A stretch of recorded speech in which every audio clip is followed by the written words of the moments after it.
ஊர் நம்புமா இது? யார் வீட்டில் நீங்கள் காணப்படுறீங்க? ஆனால் இவங்க சிந்தை வேறு. ஆனால் அவங்க என்ன சொல்கிறாங்க?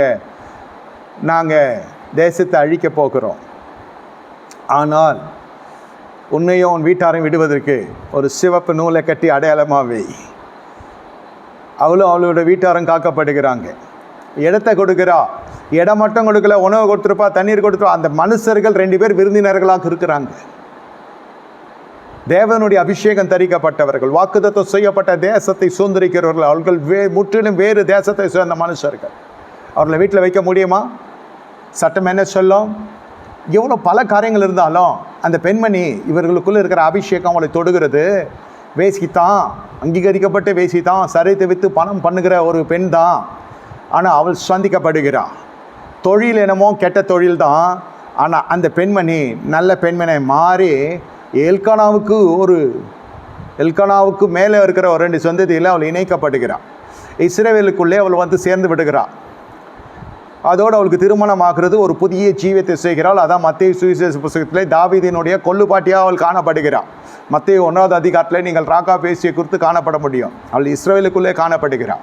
மனவாட்டியாக காணப்படுவதற்கு நான் சொல்லுகிறேன், மனவாளனுக்குள்ளே ஒரு குணம். வேசி யாராவது திருமணம் செய்வாங்களா? ஓசியா தீர்க்கதரிசன புத்தகத்தில் வேசியை பார்த்து சேர்ந்து கொண்டு அவளுக்கு ஒரு பிள்ளை பெற்றெடு என்று ஓசியாவை குறித்து சொல்லுகிறாள். அவள் பெட்டா எடுத்தா, கடைசியில் பார்த்தா மறுநாள் காலையில் எஸ்கேப் ஆகிட்டாவோ, படுக்கையிலே ஆளை காணும்.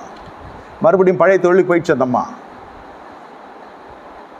சபை அப்படித்தான் சோரம் போய் கொண்டிருக்கிறது. அதுக்கு தான் சொல்லப்படுகிறது ஓசியா தீர்க்கதரிசன புத்தகத்தில், நீ தீட்டுப்பட்டு போகிறாய், நீ வேசி மாட்டில் போகிறாய், உனக்கு மனவாளன் கிடைத்தோம், உனக்கு நல்ல ஒரு இருப்பிடம் கிடைத்தோம், நல்ல ஒரு வாழ்க்கை கிடைத்தோம், மறுபடியும் அதை செத்துப்படுகிறாய். ஏன்? ரட்சிக்கப்பட்டாச்சு, சபையில் வந்தாச்சு, உபதேசம் இருக்கிறது, சத்தியம் இருக்கிறது, சத்தியம் மூலம் விடுதலை பெறுகிற எல்லா ஞானம் கொண்ட ஒரு ஆவிக்குரிய ஆகாரம் கிடைத்து கொண்டிருக்கிறது. மறுபடியும் இது போகிறது. கிளம்பி போயிடுச்சு அந்த அம்மா. அவன் ஆசை நாய்கள், பழைய கஸ்டமர்ஸ் எல்லாம் பார்க்க, இதெல்லாம் சரிப்பட்ட ஒரு ஆம்பளோட வாழ்கிறதெல்லாம். ஒரு சபைக்கு போனால் சில பேருக்கெல்லாம் திருப்தி இருக்காது. ஒரு ஊழியர் வந்தால் போதாது, அது ஒரு நல் மெய்ப்பெண் இருந்தால் போதாது. 10 பேர் எங்கள் வீட்டுக்கு வருவாங்க, ஊழியக்காரங்க. எத்தனை ஊழியக்காரங்க எங்கள் வீட்டுக்கு வருவாங்க? நீ கொடுக்குற வரைக்கும் வருவான், அதுக்கப்புறம் எவனும் வரமாட்டான். அதில் ஒரு பெருமை. எத்தனையோ ஊழியக்காரங்கள் எங்கள் வீட்டுக்கு வந்து சாப்பிட்ருக்குறாங்க. இது பெருமையாக இல்லாமல் அதில் ஒருத்தருக்கு கரெக்டாக இவங்க படியால் தாங்க. இவங்கெல்லாம் எடுத்துக்கொள்ளப்படுவதற்கு ஒரு ரகசியம் தான். இவங்கெல்லாம் ஒரே மந்தை, ஒரே மேய்ப்பேன். காலேபு யோசுவா தவிர வேறு யாருக்கும் அங்கே அங்கீகாரம் கொடுக்கப்படல, அதிகாரம் அனுமதி கொடுக்கப்படல. அவங்க வந்துட்டு போகிற பொழுது இவங்க என்ன படுகிறாங்கன்னாக்கா, ராகாப்போ அவளுடைய வீட்டாரும் காக்கப்படுகிறாங்க, ரட்சிக்கப்படுகிறாங்க. அதான் விஷயம். இருந்தால் எத்தனையோ ஆண்கள் வந்தாங்க, அவங்களோட உடலுறவு கொண்டுட்டு போயிருப்பாங்க, அவ்வளோதான். அதுக்குரிய பணத்தை கட்டியிருப்பாங்க.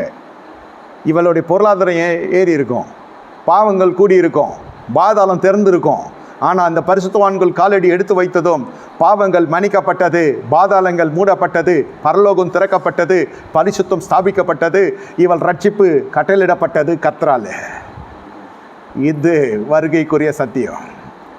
நானும் நீங்களும் உலகத்தில் ரட்சிக்கப்படுவதற்கு முன்பு ராகாப்பா போல தான் காணப்பட்டிருக்கலாம். ஒருவேளை வேசித்தனம் இல்லாமல் இருக்கலாம். எழுத்தின்படியே நாம் பாவிகள் தானே.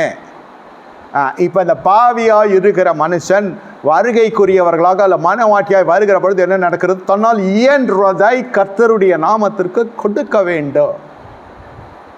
இடமோ பொருளோ தண்ணீரோ எதுவோ அவர்களுக்கு நியமிக்கப்பட்ட காரியம். ஆனால் சமாரிய ஸ்திரீ மட்டும், அது அவ மட்டும் இல்லை, ஊரே சேர்ந்து வந்து பார்த்துட்டு தீர்க்கதரிசனம் கேட்டுட்டு, ஆனால் நைட்டு தங்காத, சகேஸ்வரா என் வீட்டில் வந்து தங்குங்க, என் வீட்டில் சாப்பிட்டு போங்க, எங்கள் வீட்டில் காலடி எடுத்து வைங்க. இது சாமாரியர். நீ மலையை உருட்டி போட்டு தீர்க்கதரிசனம் சொன்னாலும் சரி, மலையை உடச்சி அக்கினியை கொண்டு வந்தாலும் சரி, அவனாக தான் இருப்பான். இயேசு வந்தாலும் அந்த வருகையை நிராகரிக்கிறதா இந்த சமாரியர்கள் காணப்படுகிறாங்க. ஜென்ம சுபாவம் சபையாரை விட்டு போவதில்லை. அது ஜென்ம சுபாவம். ரட்சிக்கப்பட்டோம். மண்டையில் கேன்சரு, மூளையில் கேன்சரு, மூளையே கிடையாது அவனுக்கு. எனக்கு எங்கே மூளையில் கட்டி வரும்? ஏதோ ஒரு நோய், ஏதோ ஒரு பிணி, ஏதோ ஒரு விடுதலை, ஏதோ ஒரு சிறையிருப்பு. நாங்கள் ரட்சிக்கப்பட்டோம், இயேசு நல்லவர், முடிந்து கதை. அதோட வந்தாமா போனோமான்னு இருக்கிறத விட்டுட்டு அதுக்கு மேலெல்லாம் போனோன்னா இந்த மாதிரி தான் அதை கூட இதை கொடுன்னுவானுங்க. அதனால் பெற்றுக்கொண்ட அற்புதத்தை கூட சாட்சி சொல்கிறதுக்கு பயப்படுறாங்க. பின்னாடியே ஒரு போஸ்ட் அனுப்பிச்சிட்றான், நான் அவனை கேமரா எடுத்து வந்துடுறான், டிவியில் படம் முடிச்சு போட்டுறேன்றான். அப்புறம் நம்ம பாண்டெல்லாம் எழுதி கொடுக்குறான், இதை கொடு அதை கொடுன்னு. ஏதோ ஒன்று போட்டு தள்ளிட்டுனா என்ன பண்ணுறது? நம்ம அப்படி ஆயிடுச்சு. எத்தனையோ பேர் சுகம் பெறுறான், அது வேணானும் பெற்று போகிறேன்னு சாட்சியும் இப்பொழுது மங்கி போய் விடுகிறது. சாட்சியும் சொல்கிறது பயமாக இருக்குது. அவன் பின்னாடி கேமரா எடுத்து வந்துடுறான், தேவைநாம மைக்கி அது ஒரு விளம்பரமாக அவங்க உலகத்தின் பறகுது விளம்பரம். நம்ம சொல்கிறோம் தேவைநாம மைக்கி சாட்சி சொல்கிறீங்க எல்லாம் போதுன்னு. இது விரிவடைகிறது. இதே போல் பிரச்சனை இருக்கவங்க வருவாங்கன்றதுக்கு நல்ல எண்ணத்தில் செய்யப்படுகிறது. ஆனால் அதுக்குள்ளே ஒரு கரை உள்ளே வருகிற அளவுக்கு ஒரு அந்த மாதிரி ஒரு பிரதிபலிப்பு காணப்படுகிறது. முதல்ல படம் எடுப்பான் பாம்பு மாதிரி, அதுக்கப்புறம் ஏதாவது கொடு, அது வேறு மாதிரி வரும். நீங்கள் தாங்குங்க, ஆஸ்பத்திரிக்கு போயிருந்தால் எவ்வளோ செலவாயிருக்கும் அப்படின்னு ஆரம்பிக்குது இல்லையா? இதெல்லாம் தான் பிரச்சனையாகிறது. இது எல்லாமே ராகா பேசி கரைச்சி குடித்தவோ. 10 பேர் மத்தியில் வேலை செய்கிற பெண்களுக்கு நல்ல ஞானம் இருக்கும், வீட்டில் இருக்கிறவங்களுக்கும் ஞானம் இருக்கும், இல்லைன்னு சொல்ல. இது கூடுதல். இது வேறு மாதிரி ஆண்களை பார்க்குற பெண்மணி. இதுக்கு எல்லாமே தெரியும். அரசியலேருந்து கலைத்துறையிலேருந்து துறை கரையால் வாழ்க்கை கரைப்பட்டதுனால தெரியாத துறைகளே கிடையாது. இந்த அம்மா கரை கண்டு நுர தள்ளினதுன்னு சொல்லுவாங்களே, அந்த மாதிரி. இது 2 ஆம்பளைங்களை இந்த அம்மா எப்படி மார்க் போட்டிருக்கோம். அவங்களுக்கு கொடுத்த ஒரு ப்ரெசன்டேஷனும் அந்த 2 பேரும் இவங்களுக்கு ஷாக்கு மேலே ஷாக்கு. தந்தோ 7 மணிக்கு ஒரு அழகி வருவா, காலை எப்போ யோசுவா 2 பேரும் வந்திருக்கானுங்க. இதை பாடுறா, இப்போ 8 மணிக்கு இன்னொருத்தி வருவா. எவ வந்தாலும் சரி, நான் அசைக்கப்பட்டு போவதில்லை. பேச்சு கொடுத்து பார்த்தா நான் அசைக்கப்பட்டு போவதில்லை. எங்கள் சிந்தை கிறிஸ்துவின் சிந்தை. நாங்கள் இந்த லோகத்துக்குரியவர்கள் இல்லை, வாக்குத்தத்தம் செய்யப்பட்ட தேசத்துக்கு போகிறவர்கள். நாங்கள் பிரதிநிதிகளாய் தேவராஜ்யத்தில் காணப்பட்டிருக்கிறோம். இது சொல்லலை, செய்க. ஆனால் ஒன்று மட்டும் சொன்னாங்க, உன்னையும் வீட்டாரையும் நாங்கள் காக்க விரும்புகிறோம். அப்படியே அவன் ஆடி அட்டென்ஷன், அவ்வளோதான். Paid attention to the words of Joshua and Caleb. உண்மை உள்ளவன் பேசுனா அந்த வார்த்தை எடுப்போடும். ஜீவியம் சொல்கிறேன், இது வஸ்திரம் சும்மா, இது என்னைக்குனாலும் கரையாயிடும், அழுக்காயிடும். சர்வீஸ் பண்ணாலும் தூக்கி போட்டுடணும். இதை வச்செல்லாம் எடை போட்டுறாதீங்க. வெள்ளையும் ஜொலியமாக இருக்கிறாரே நல்லவருன்னு. இதை ஒண்டி வெட்டி போடுவோம் ஒருத்தன் பாரு, அவரே சொல்கிறாரு பாரு. பின்ன நம்மளாம் நகைக்கணும் இல்லையா? நம்ம விமர்சனம் பண்ணால் கூட அது நான் என்னென்ன நகைச்சுவை தான் எடுத்துக்குவேன். நான் அது பெருசெல்லாம் எடுத்துக்க மாட்டேன். பாரு, அவரே சொல்கிறாரு அவர் சரியில்லைன்ட்டு. அவரே சொல்கிறது கேளுங்களேன் இப்போ அப்படின்னு ஒருத்தன்.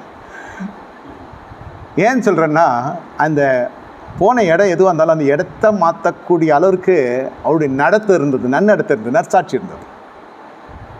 அந்த இடமே மாறிடுச்சு, தொழிலே மாறிடுச்சு, ஆளே மாறிட்டான். அந்த பெண்மணியினுடைய வாழ்க்கையில் மறுரூபம் வருகிற அளவுக்கு இவருடைய தங்குதல் காணப்பட்டது. போனதுமோ தேச சுதந்திரிக்க. ஆனால் அந்த போகிற அந்த நேரத்தில் எடுக்கிற ஒவ்வொரு பிரயாசங்களும் தங்க வேண்டிய இடத்துல தங்க வேண்டிய விதத்தில் தங்கி தாபரிக்க வேண்டிய விதத்தில் தாபரித்ததும் தானாகவே ரட்சிப்பின் கதவு ராகாபியசியினுடைய வீட்டுக்குள்ளே வருகிறது. என் தேவனுடைய கரம், அந்த ரட்சிக்கப்படம், இதெல்லாம் ரட்சிக்கப்படக்கூடிய விஷயமா இதெல்லாம். நீங்கள் எது சொன்னாலும் எனக்கு தெரியும் போயானோம் நம்ம. இந்த மாதிரி நிறைய பேர் நான் பார்த்துருக்குறேன். நீ இல்லை இந்த மாதிரி ஒரு பாஸ்டர் ஒரு ஆக்கின்னு எடுத்து வந்தாருன்னா அது ஃபோட்டோ எடுத்து காட்டும் ஃபோனில். இவனா என் கஸ்டமர் தான் போ அப்படின்னு இப்படி பேசுகிற டைப் அது. நீங்கள் என்ன சொன்னாலும் இந்த மாதிரி ஆட்கள் கிட்டலாம் நெருங்கவே முடியாது. நான் சொல்கிறது நீதியின் வழியிலே சொல்கிறேன். பரிசுத்தத்தை எனக்கு எல்லாம் தெரியும். காசு இருக்குது, இதுக்கு ஒரு வேறு மார்க்கெட், இது என் மார்க்கெட்டு வேறு, என் சந்தை வேறு, உன் சந்தை வேறு. ஆனால் எல்லாம் முடிச்சில் ப்ரெஷராக இருக்குது. பொண்டாட்டி சீரியல்னு சொல்லிட்டு எத்தனை பேர் வந்திருக்கிறான் உங்கள் ஆட்கள். கரெக்டா ஃபோட்டோ இருக்குது பார்க்குறியா? இப்படி தான் பேசுவாங்க. நம்ம ஆட்கள் எதுவுமே சொல்லலை. உன்னையும் உன் வீட்டாரையும் காக்க நாங்கள் விரும்புகிறோம். தேசமே அழிக்கப்பட போகிறது. நீ எனக்கு இதை செய்தீர்கள், உங்களுக்கு நாங்கள் காக்க விரும்புகிறோம். என்ன சொல்லுகிறீங்க? அவ்வளோதான். ரட்சிப்பு கர்த்தருடையது. நாம் பார்க்காத ஆள் இல்லை, நாம் பார்க்காத பணம் இல்லை, நாம் பார்க்காத புகழ்ச்சியில். ஆனால் இப்படிப்பட்ட ஒரு பரிசுத்தவானை பார்த்ததில்லை ஐயா. கதறி இருப்பாள் ராகாபேசி இருதயத்தின் ஆழத்தில். இப்படி ஒரு பரிசுத்தவானை நான் பார்த்ததில்லை. இவ்வளோலேருந்து பார்த்துருக்கிறேன். ஆண் என்று ஒரு அந்த அங்கீகாரம் வந்த உடனே அவர்கள் அந்த வயசுலேருந்து எனக்கு பசங்களை தெரியும். ஆண் என்றால் முதிர் வயது வரல வரணும்னு பார்த்தேன். ஆனால் இந்த 2 பேரை போல நான் பார்த்ததில்லை.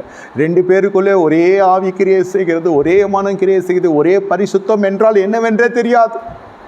பேரே பான்மையை கரை படித்தினவர்களையே நாம் பார்த்தவள் தான். பிறருடைய வாழ்க்கையில் உங்கள் பிரசங்கம் கரையை போக்குன்னு நினைக்காதீங்க. உங்கள் நடத்தை ஜீவியம் தான் கரையை போக்கும்.